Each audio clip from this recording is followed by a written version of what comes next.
reform implementation project. And this is between the Republic of Liberia and the African Development Bank and the African Development Fund. Let's go to the objectives of this agreement.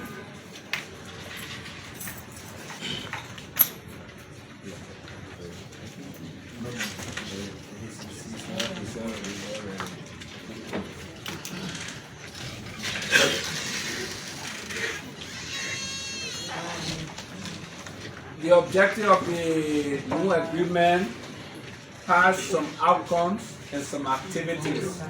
Let me just try to read. 1.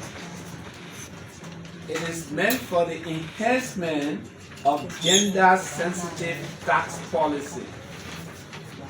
It is also meant for the improvement of tax administration processes, to strengthen the capacity for tax policy formulation, to strengthen tax administration and collection capacity by implementing electronic rollout, particularly on the new VAT. We just introduced the value added tax, so we want to make it electronic. It is also intended for strengthening of governance within the mineral sector, and that is why you see the Minister of Mines is here, along with increased transparency and accountability and anti-corruption mechanisms to be put in place. It is also meant to reduce illicit financial flows. We've been talking a lot about it. What are some of the key activities that this new agreement is going to bring? It is intended that the activities will be centered around tax system strengthening. That is to say, the implementation will include perhaps modernizing laws or instituting new tax laws, improving tax administration processes, and streamlining procedures to make them efficient and taxpayer friendly. Other activities will include broadening the tax base. The better we broaden our tax base, the more we have people, many people are involved. And so this means investing into technology. That is what the loan is meant for.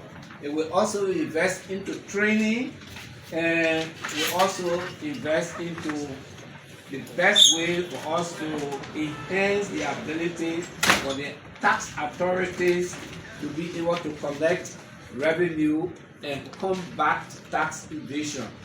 There are many ways in this country that people elude tax payments, people evade tax payments, people don't want to pay taxes. The other time we were talking to some of my colleagues around the table, and I said, if we even do an assessment on this table right now, how many of us are paying our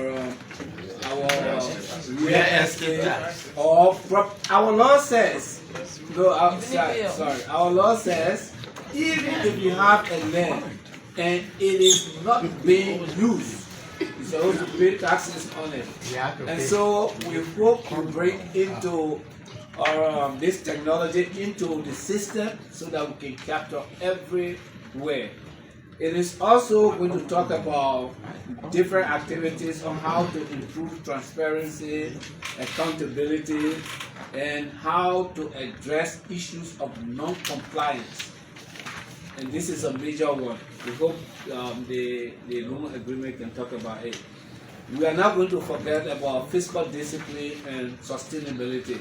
We are not going to go back to be crediting money or looking for loan every year.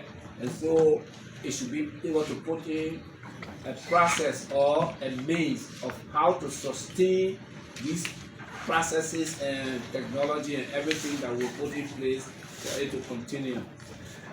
The loan amount is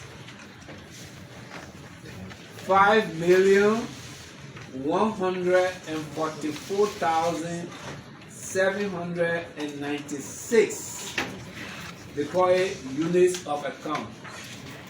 We'll go back to the foreign, our LBO later on. We will give you what units of account means, and the finance ministry will add a word to it. So the payment dates. When we received this instrument, it was in February. And so in the document, it requires that from 1st March to 1st September. But after the approval, those dates can be settled. There's a commitment charge, there's a service charge, there is also payment of the principal in case these things change. How best it can be accelerated, the payments can be accelerated if there are more windfalls for us and the system start working better. And so all of these are within this loan agreement. I just wanted to give you an opportunity to tell you in summary what the loan agreement is about. If there's any other thing to be added, we'll go now to the LBO to make a comment.